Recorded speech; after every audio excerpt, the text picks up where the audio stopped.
It's my feel-good breakfast show.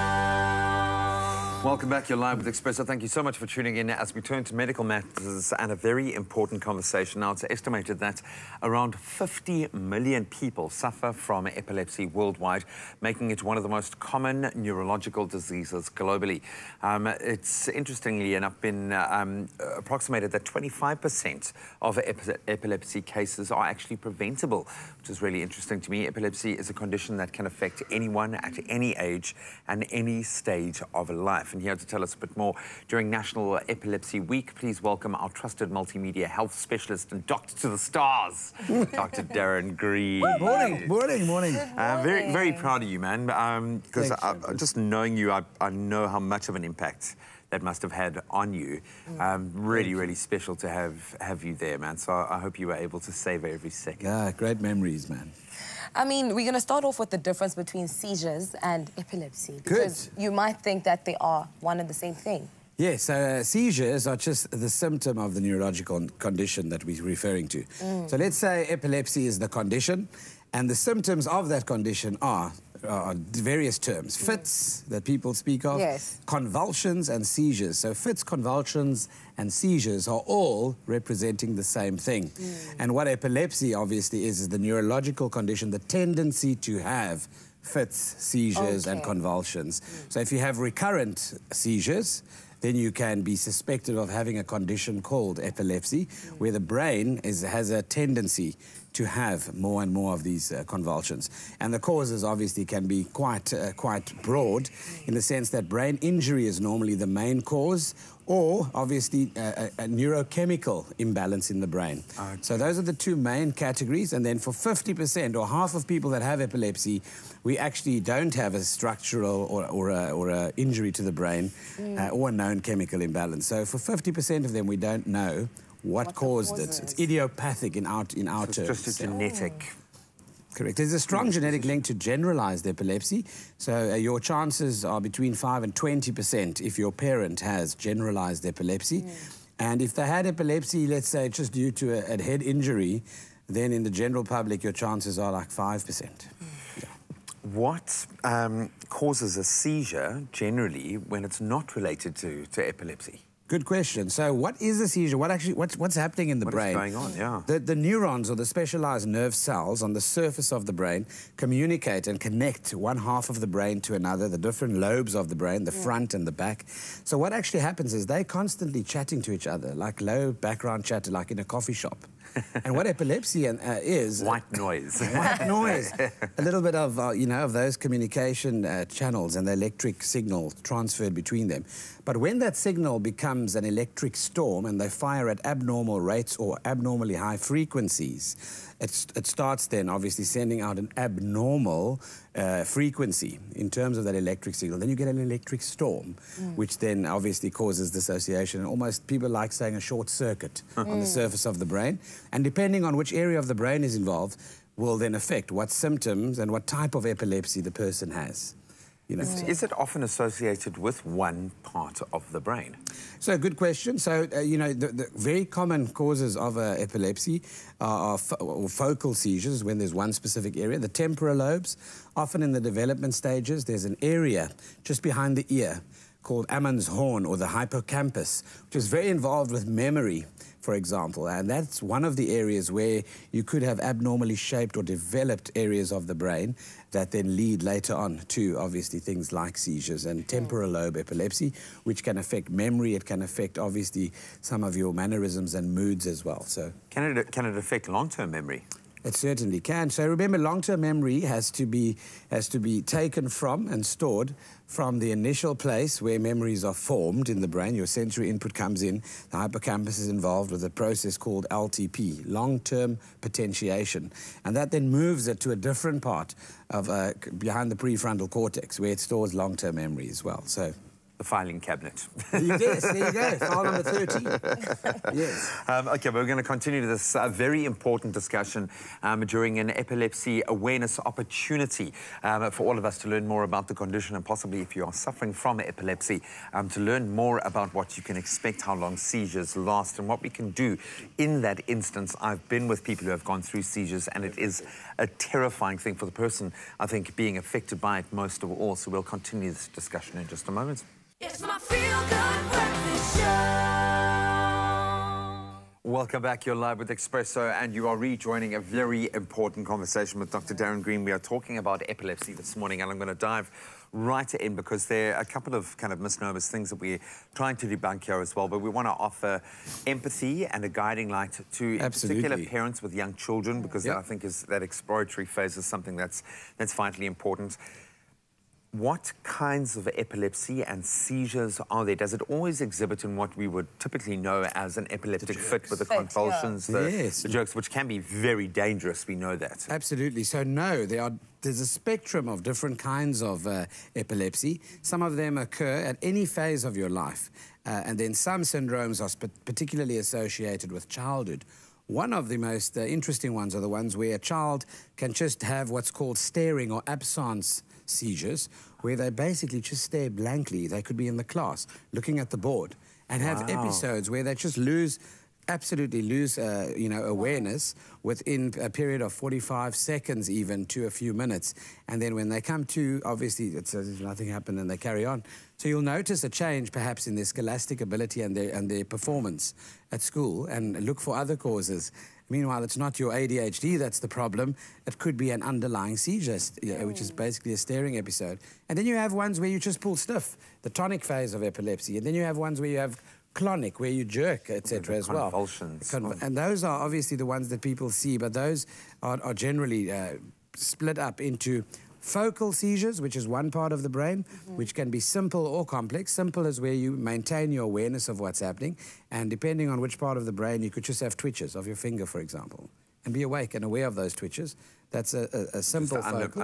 Unable to do anything and about it. And if you lose awareness and you can't recall what's happened, then it's called a complex focal or partial seizure because it originates from a focus in the brain. So focal seizures is the one. If that abnormal signal then spreads across from one half of the brain to the other half, the other hemisphere, then both sides of the body are often involved, and that's a secondary generalized seizure.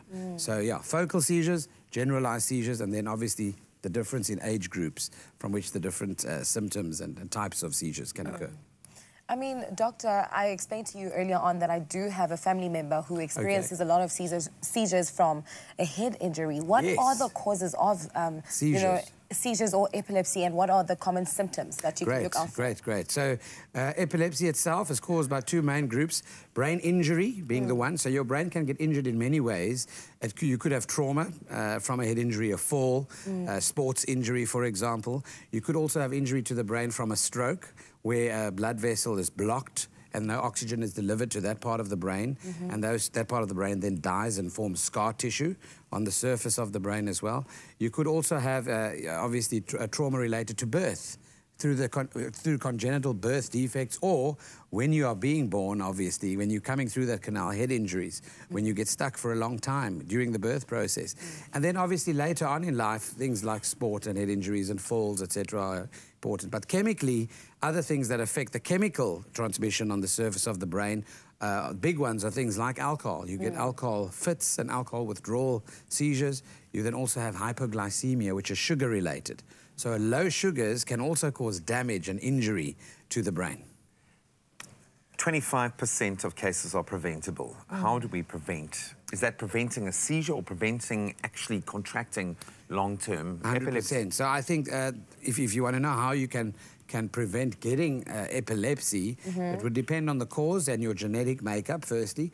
Secondly, what you do in terms of lifestyle, if you have epilepsy and you want to control it, how do you prevent getting the seizures? The triggers are a lack of sleep. So sleep deprivation is a major cause. So is infection that's not brought under control. So is compliance, where you're taking your meds or not taking them as per schedule and correctly. And then what you're doing comorbidly with other medical problems you might have or diseases can affect the absorption of your medication or potentiate the seizures as well. So you'd have to look at what other meds someone's on as well and remember that.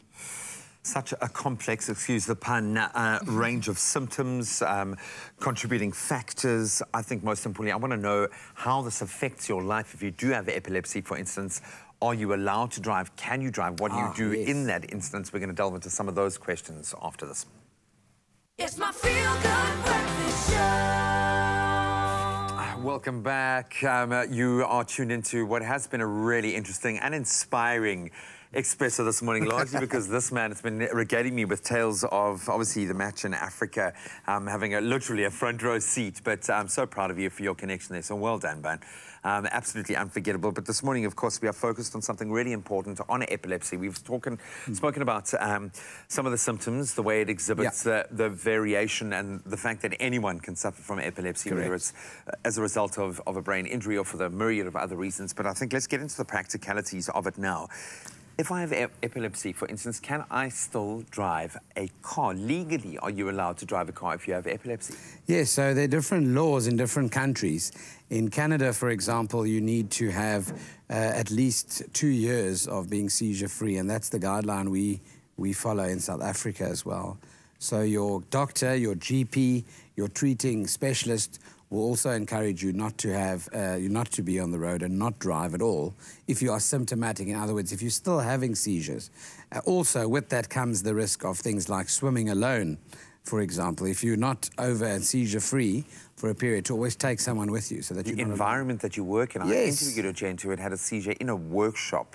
There you go. It looked like he had been to battle. Correct. Literally. With machinery and metal and sharp edges, and you've got to think of all those things, you know, when planning your life around it. But it's also not a death sentence. So many people have this epilepsy under control. There's medication, there's ways that Correct. you can and mitigate. and they're top-level sportsmen and leaders in their communities in many cases. What should I do if I am next to someone who is having a seizure, or a parent of a child who is having regular seizures? What do you do when that seizure is happening? Great. So first, if you're a parent and your child's having what we call fever fits or febrile convulsions, in other words, seizures that are due to a high temperature, cool them down firstly. Make sure that you can get some anti-inflammatories like paracetamol or etc., that you give them that to cool them down as well. But in the actual fit or convulsion, you've got to make sure that they don't injure themselves. So the first thing you do is make sure the scene is safe. Look around the person that's busy moving around or jerking. Make sure there are no sharp edges, any metal, or anything like that. And then obviously if they bump their head, maybe put something like a pillow or an item of clothing that's rolled up underneath their head, or just sit with them and comfort them in that time until the seizure normally settles. Most seizures settle on their own within 1 or 2 minutes, you know, while you can call for help and alert an emergency response, and then obviously make sure that the airway is open and that they can breathe. There are a lot of myths around put your finger in their mouth and blindly sweep and take out their dentures, take out anything else. Yeah. Be very careful. Is there a danger of chewing or swallowing your tongue? That seems to be one of the... Yes, so the tongue moves backwards in certain positions. So, you know, like if you lay on your back, for example, your tongue moves back into the throat, or on your side as well. But tongue biting is a real problem in epilepsy. But we let the seizure arrest. We do not put our fingers in people's mouths unnecessarily because you could lose your finger especially when they bite down. You know, with really strong jaw movements. Do damage as well.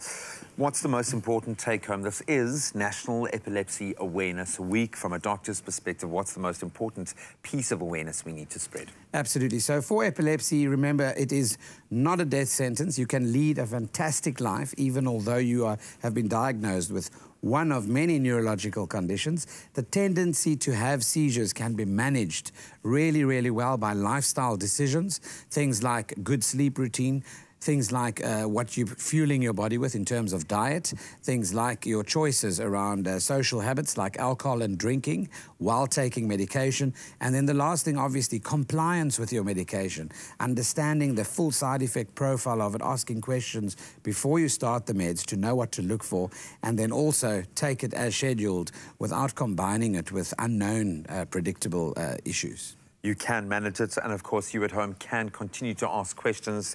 At Dr. Darren Green is where you can find our multimedia health specialist online. You can also ask him about the match in Africa and what that experience was like. But a fantastic conversation. Thank you so much for joining Thank you. Keep those questions and comments coming if you would like to, and we'll try to embrace those on our social media platforms and do what you can to spread the word. If you are suffering from epilepsy or a family member, or you are aware of this, spread that awareness. Relate to people who have epilepsy and spread the good word. We'd love to hear from you on our social media platforms.